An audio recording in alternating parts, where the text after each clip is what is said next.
Hi, welcome to Passion for Plants. My name is Hannah, and today I'm going to be doing an updated front flower bed tour here. The last time I did this, it was, I want to say the middle of March, and now it's the day before 4th of July, so I have some of my 4th of July decor out, so if you see that, that's why. But this has really filled in. I've had a bunch of growth here, so I just wanted to show you and explain to you guys kind of the changes I've made, because I've taken out plants that I just didn't like and had some issues, so I'll just go through all of that. So let's go ahead and start over here. So this plant that I have over here is the Proven Winners Blew My Mind Dwarf Morning Glory. This is the one that I had cut down to, just kind of the bulk of it, I guess you could say. And I just have a bunch of new growth coming out, so I'm really happy with this. I have fertilized this once a week with just water-soluble fertilizer, and I think that that has helped it grow more. Back over there in the previous video, I had a David Austin white rose, and it just didn't work out. It was like when I dug it out, it wasn't growing. When I dug it out, it was like a swamp in there. It was just really wet, kind of stinky. So I kind of amended the soil there, and just ended up having to take out that rose. It just didn't work out. So I found these cute little daylily plants here. They're not blooming right now, but when they are, they're just a really pretty peachy orange color. They're not like the bright orange or yellow. They're very pretty and kind of faint colored. Back here, this is a rose that I have True Bloom, True Inspiration. So that's doing okay there. No swampiness going on. I had taken out, I had one of the sea lavenders over here. That didn't work out well because that's kind of drought tolerant, and I think it was just too wet for it. So I took it out and put it in a pot over there, but I still have this other one here, and it's doing really well. The foliage there looks really good. It's always blooming. Then we have just some petunias here. I wanted just kind of a pop of white. I have a lot of color going on. So I just wanted to put some white petunias there, so those will grow and fill in the entire area. And I've worked pretty hard back here just to kind of fill it in because I had nothing here for a few months. So I have my silver sheen kind of hedge, silver sheen pittosporum back there to kind of create some privacy. And those have like doubled in size. I'm really surprised. But let's see, so I put some abelia here. Abelio, however you say it. I liked just kind of the foliage here, just a pop of yellowish white. They do bloom white. So I put those in just about a month ago. I'm trying to think, I took out the golden euonymus that was there. And I don't know, it just wasn't growing, it wasn't doing it for me. So I just took it out, gave it to my mom, put these in, and then back here I have just some lobelia here. So I have just filled in some lobelia there that I got in just a 6-pack. And then this pink plant here is a cleome. It's supposed to get like 3 by 4 feet tall. So it's gonna fill this area in. It'll take a little bit of time, but it was $4. So I figured why not just get a small little plant and it'll grow, save money that way. I got these little, and I cannot remember what the little orange yellow flowers are called. But they'll grow, they'll get bigger, and I think that having that color will be pretty. Back here, I got this salvia from Lowe's. It's literally not grown. I don't know what the deal is. It's maybe just starting to grow. I've had it for like a month and a half and put it there, and it's just like, wah, wah, wah. So maybe I'll take it out. Not sure. Okay, here in the front, I have some blue fescue. So I had 2 that were the same size as this one. I'm having issues with this area. I don't know what it is, if I have fungus or what, but I had another one here. It died. It just went brown.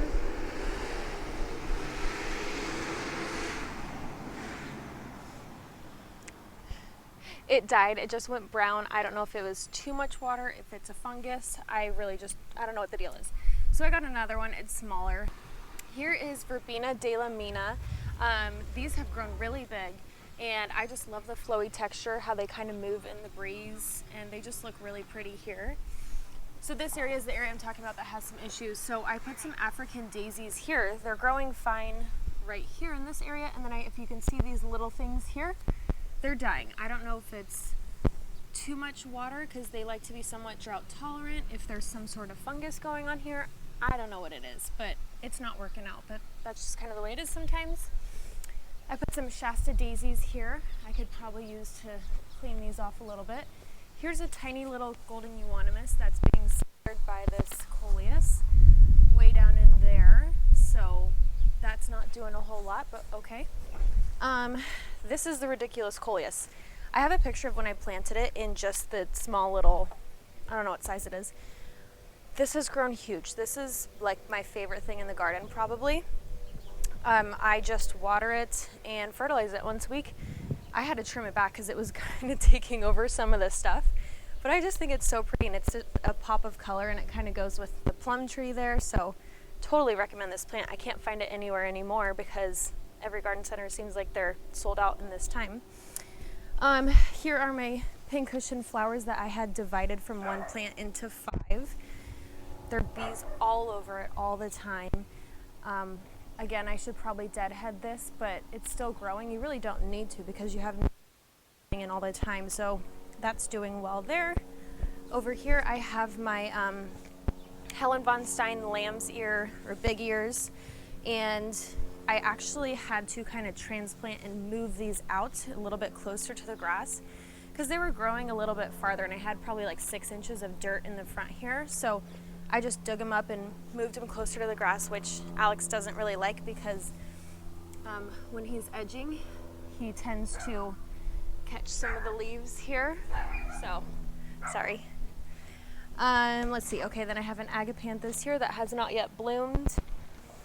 What are these? Colanema Sunset Gold, I think. Sunset Dreams, something like that. These that are also getting swallowed up by the petunias. Is this flag in the way? Okay, so we have our petunias. I did a video on these. I don't know if I want to just like cut these down because they're kind of getting unruly. I might just trim them down and see if they kind of flush back, but they're growing really well. Here's my climbing David Austin rose. I think it's a Claire Austin.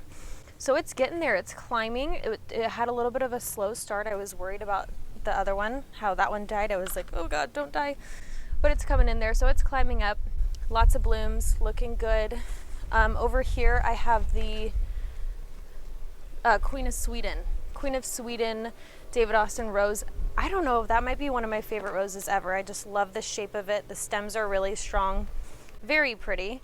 I planted this lemon cypress. I think it's a lemon cypress. I got that from Home Depot for like $35. I thought it was a pretty good price, and just to add kind of a pop of yellow into this and some bulkiness, a little bit of structure. So there's that. So we'll come back around here. I guess we'll start here. Here are the 2 hanging baskets that I did the diaper and the plastic bag challenge, I guess if you would want to call it. This one actually is the diaper, because I have this little ribbon here, so I know. This is actually making a comeback. This looks really good. I trimmed them up after. I just basically cut them like this, even with the side of the basket here, so that they weren't getting too leggy. So they're looking good, but I'm actually impressed. Maybe the diaper does work pretty well, who knows. And then here I have just my little collection of cute little plants here. Here's a heuchera. I love, love, love the coloring of this plant. Just kind of a bright pop in the, I think it's part sun, part shade. Let's see, this is, I want to say it's ornamental oregano. I had never seen this plant before. I saw it at a nursery a couple weeks ago, so I just thought it was a funky little thing. Super cute. There's a sedge, something like that. Here's a fuchsia that's supposed to be in the sun. Very pretty here. Just a boxwood, a fern. Here's a heuchera that I put in with this lobelia back here, and it got swallowed up, so I had to take it out and put it in its own pot so that it has some room to grow. A hosta in a pot. I think that like a caterpillar got in here and was eating this, so I put some caterpillar or snail, whatever it is, killer, sluggo. Put that in there, and that helped it, and now I have new leaves coming out, which is nice. This, I always forget the name of it. Oxalis triangularis, whatever that may be, but it's a cute little thing in the shade. Oh, here, purple shamrock is what it's called. Yeah, purple shamrock. Cute. Another shade plant here, boxwood, a boxwood that I trimmed into a little topiary here that I could cut back. Succulents. Okay, we'll head this way. All right, so on the back side of the flower bed here, ignore the bird bath. That needs to be cleaned and filled up again. But I have this salvia here. I think it's called Mystic Spires. This has gotten gigantic. There's always bees on it, so I should probably cut off these spent blooms here so that it gives energy to the new ones coming in. But half the time I'm too scared because there's bees around it and I don't want to get stung. But it's really filled in this area. Here is the salvia that I propagated. From this one I put in the cup, let the roots come out, and then put it in here. I'll link the video to this in the bio. But it's growing, it's got lots of new leaves, so it took a little bit longer. This one here, ignore that. This one here, this is the third time that I've propagated this salvia. The first time I did, we had a Spectrum cable guy come over here. He had to trench through the flower bed, put a cord here, it killed it. Then Alex mulched this area, didn't know that it was there and just covered it in mulch. And then just about 3 weeks ago, after I posted how to propagate salvia, the video, Alex was helping me plant the cypress and accidentally stepped on it. So this is, this is not a good spot, but we'll give it a try again, and I hope that no one kills it. Okay, so over here we have the euonymus Tiny Tim that's growing in. It's got the new green growth here, and then it kind of ages to this pink, very pretty. I had this delphinium. This was white. It did bloom. I cut it back, so maybe it'll bloom again. I took out the vinca, the periwinkle that was up in the front, and I just put it here because I was like, what the heck, why not just fill in there? I have these agapanthus. These are the ones that I divided. They were supposed to be white.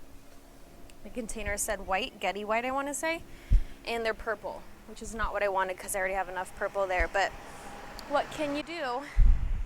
Here is the Lady of Shallot David Austin Rose. This one's kind of spent here, but very pretty orange, apricot-y.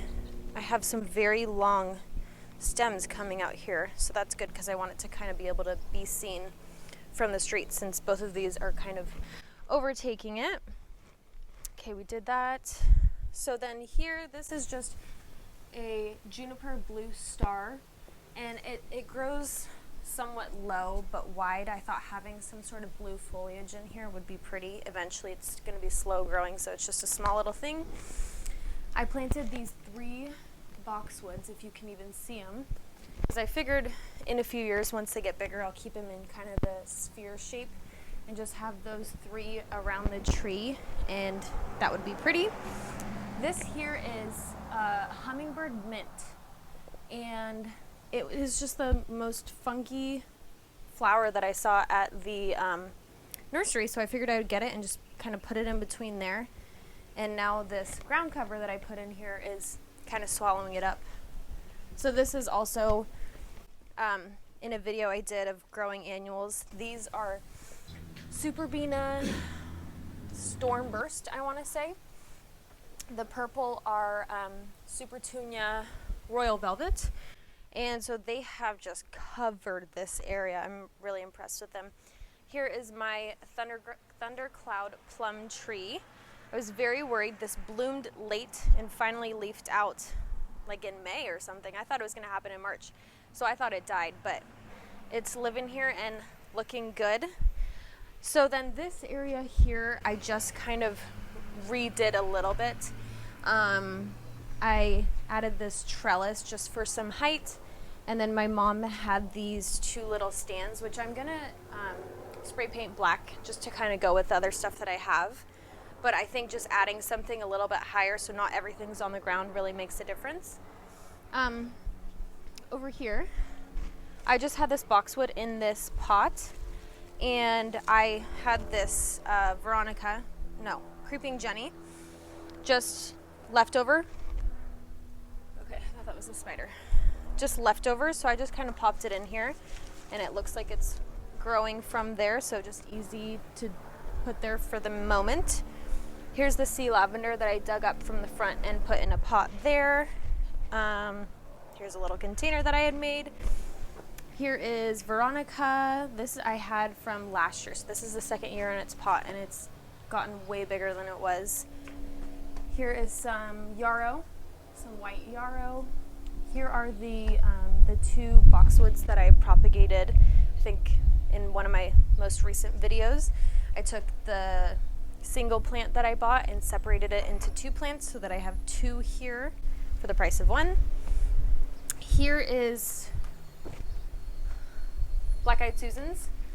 I got just 2 plants of these, and then I want this to fill in this area, so I have kind of a pop of orange here in this area. I think it'd be really pretty. Here's a Loropetalum. So in the other video, I had that over there, and it just wasn't doing well. I kept putting soil acidifier, iron tone. It had issues. Our soil is too alkaline for it to be in the ground. So I took it out, put it in a big pot, put more of the soil acidifier in here, and even within, I think I did this 2 weeks ago, it's grown so much more. The foliage is going back to red, and now I'm getting the blooms again. I didn't have the blooms when it was in the ground. It just, like I said, wasn't happy. Here's a couple lavender plants I had to cut down because they were just, the blooms were spent, so I just cut it back. And then here I'm growing some lettuce from seed. I figured I'd put it in a pot now because I can move it into the shade once it gets too hot, because in California it's probably going to be in the hundreds here pretty soon. Here's a rose. I forget the kind. And I think that's it, pretty much. So that is my garden tour, my update. Yeah, I just spent a lot of time out here, and I figured you guys would want to see how much it's grown in just 3 months. So if you guys have any questions, leave it in the comments and I'll try to get back to you. But thank you so much for watching. I really hope you guys enjoyed seeing the tour here. Okay, I'll see you in the next video. Bye.